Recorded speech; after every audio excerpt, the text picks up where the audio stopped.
May iba't ibang kakayahan ang mga tao. Minsan nga lang ay may kakayahan na sadyang mahirap paniwalaan.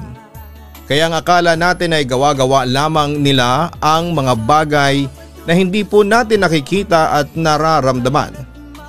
Kahit ang totoo ay hirap na silang iwasan at hindi ito makita.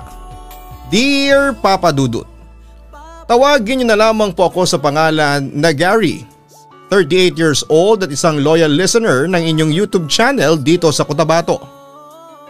Hindi ko na mabilang kung ilang storya na ba ninyo ang napakinggan ko. Lalo na yung mga tungkol sa katatakutan. Hindi ko hilig yun, Papa Dudut, pero mas malaki ang impact sa akin ng mga kwentong ine-air ninyo kapag iyon ang tema. Siguro kasi alam ko na pwede ako makarelate sa kanila. Naniniwala ako na bawat tao ay may kanya-kanyang kwento na sadyang mahirap paniwalaan. Papa Dudut, lumaki ako na hindi naniniwala sa mga multo, maligno, duwende o ano pamang nilalang na may kinalaman sa kababalaghan. Kahit pa nga ang sabi noon sa pamilya namin, nasa lahi naming ang pagkakaroon ng third eye. Mula sa mga tito, tita, pinsan at lolo ko ay may kanya-kanyang kakaibang kakayahan. Pero natatawa talaga ako kapag pumapasok yun sa isipan ko kasi pwede pala yun. Na pati pala ang third eye ay namamana na rin sa pamilya.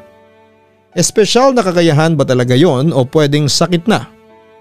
Sakit sa pag-iisip kaya nagagawa nilang mag-imbento ng kung ano-anong kwento na hindi naman kapani-paniwala. Ang bilis namang gumabi, ang wika ni Steph, ang pinsan ko. Kaya nga hindi natin namalayan ng oras. Wika naman ang isa kong pinsan na si Aldous. Pauwi na kami noon galing sa ilog na pinagliguan namin. Masyado kami nag-enjoy kaya hindi namin napansin ang oras at inabot na nga kami ng takip silim. Wala kasi tayong dalang relo kaya hindi kaagad natin napansin. Ang sabi ko naman. Si Aldous kasi panay mamaya na, natatawang sabi pa ni Steph. At sinisi mo pa ako ikaw nga yung langoy ng langoy doon kahit sinabing uuwi na tayo. Singhal naman ni Aldous. Marami kaming magpipinsan pero kaming tatlo ang pinaka-close sa isa't isa. Mula elementary hanggang high school kasi ay magkakasama pa rin kami sa isang eskwelahan. Kaya naman kapag bakasyon ay palagi kaming pumupunta sa ilog para maligo. Uy, bakit biglang napahinto ka dyan? Nagtatakang tanong ni Steph kay Aldous na nasa unahan namin. May nakita kasi akong bata, medyo nauutal na tugon ni Aldous. Baka naman naligo lang din sa ilog yun. Wika ko naman. Ako ang nasa pinaka-likod nilang tatlo noon. Hindi maitim na bata tapos malaki ang mga mata niya. Tugon pa ni Aldous. Tinatakot mo lang yata kami, inis na sabi pa ni Steph. Bakit ko naman gagawin yun kanina ko pa ngang pinipigilan ng sarili ko na hindi na naituloy ni Aldous ang sinasabi kasi bigla na lang itong napalingon sa may likuran ko at bago pa ako makapagtanong ay sumigaw na siya. Kasunod ang mabilis na pagkaripas ng takbo na kaagad namang sinundan ni Steph. Naiwan ako mag-isa bago lumingon sa may likuran ko pero wala naman akong nakita na kahit na anong nakakatakot. Parang gago talagang mga yun natatawang wika ko bago nagpatuloy sa paglalakad. Papa Dudut, bata pa lamang ay bukas na ang third eye ng pinsan kong si Aldous. Kagaya ng nabanggit ko kanina ay namana niya raw yon sa lolo namin. May pagka-weird din talaga ang pinsan ko na yon kasi may mga oras na bigla na lang siyang matutulala tapos ay namimilog ang kanyang mga mata. Sasabihin niya na may nakikita raw siya na nakakatakot pero kapag nilingon ko ay wala naman ako nakikita. May narinig din daw siya na hindi naririnig ng normal na tao na kagaya ko.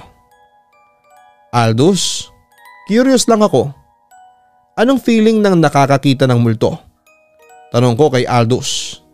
Nakatambay kaming tatlo noon sa may maliit na kubo. na malapit lang sa may palaya namin. Malalim na ang gabi at malamig ang simoy ng hangin. Oo nga Aldous, anong feeling? Tanong din ni Steph. Mahirap, tugon niya. Paanong mahirap? Tanong ko pa.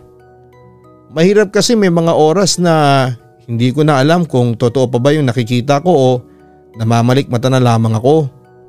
Yung feeling na hindi ko alam kung pinaglalaroan lang ba ako ng mga mata ko o ano tugon pa ni Aldous. Ano ba yung mga nakikita mo na kakaiba? Muling curious na tanong ko. Marami, saka iba-iba. Yung iba sa kanila, hindi ko maintindihan. Yung itsura kasi malabo, mas okay yung ganun. Yung medyo blurred. Tugon naman ni Aldous. Parang Japanese? Pabirong tanong ni Steph na sabay-sabay naming kinatawa. Sira ulo, natatawang singhal ko kay Steph. Pero kapag naman malinaw yung nakikita mo, anong itsura? Tanong ko ulit. Kapag ganun medyo nakakatakot na talaga kasi wika niya na hindi matuloy. Kasi, tanong ni Steph. Kasi madalas madugo, maraming dugo. Nakikita ko sila sa itsura nila kung paano sila namatay. Minsan may babaeng bali ang leeg, batang sunog ang katawan, o kaya matanda na maraming bukol at sugat sa balat. Nakakaawa pero mas nakakaramdam ako ng takot. Pagkukwento pa niya. Paano naman kapag maligno ang nakikita mo? Anong itsura? Tanong ko pa. Mas mahirap i-explain kasi madalas puro itim lang sila na hindi ko maintindihan saka… Narinig niyo yun? Tanong ni Aldous bago tumingin sa may labas ng kubo. Alin? Tanong din ni Steph. Parang kanina pa may sumisitsit sa atin. Hindi niyo ba naririnig yun? Tanong pa ni Aldous. Baka may nang titrip lang, ang wika ko naman. Umiling si Aldous. Ang mabuti pa, umuwi na tayo. Malalim na kasi ang gabi saka ayaw ng mga maligno na pinag-uusapan sila. Tugon ni Aldous. Lumabas na siya ng kubo kasunod ni Steph. Nagpaiwan ako saglit para pakinggan kung meron nga ba talagang sumisitsit. May mga naririnig akong kakaiba pero inisip ko na lamang na baka may kulisap o hayop na panggabi lang. Yon ang gumagawa ng ingay. Papadudot kahit pinsan ko si Aldous ay weird din talaga ang tingin ko sa kanya. Kasi hindi ko nakikita o naririnig ang kung ano pa man ang sinasabi niya kapag magkakasama kaming tatlo. May mga oras na iniisip ko na baka may sakit na siya sa pag-iisip kaya siya nagsasabi ng ganon. O baka iniimbento niya lamang ang mga sinasabi niya sa amin. Solong anak lang din kasi siya at walang kapatid, papadudot. Pwede na gusto niya lang magpapansin kaya pinapaniwala niya ang ibang tao na may kakayahan talaga siya at totoo ang nakikita niya. Kaya may mga oras na hindi ko napipigilan ng asarin si Aldous na gumagawa lamang siya ng kalokohan at storya para mapansin ng… Papadudot hindi lang sa compound namin may mga weird na kagaya ni Aldous. Pati na rin sa mga school ay merong kagaya niya. May isa kasi akong kaklase noon na Christine ang pangalan.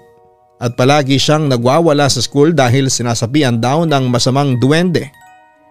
Ang sabi ng iba kong kaklase ay natipuhan daw siya ng duwende nang pumunta siya sa may likod ng school para magtapon. May oras noon na sa kalagitnaan ng klase namin ay bigla na lamang siyang mahihimatay. Tapos ay magwawala, iiyak at titirik pa ang kanyang mga mata. Dahil doon ay madalas din siyang nagiging absent sa klase namin. Absent na naman pala si Christine, wika ko kay Steph habang nag-recess kami sa kantin. Oo, ayaw pa rin kasi siyang iwanan noong sumapi na masamang duwende sa katawan niya. Narinig ko yon mula doon sa isang kaklase natin na close to Christine, tugon pa ni Steph. Naku, ang sabihin mo, baka masamang katamaran ang sumapi sa kanya. At hindi isang duwende. Natatawang sabi ko. Uy, grabe ka. Di naman siguro ganun yun. Ang wika pa ni Steph. Gawa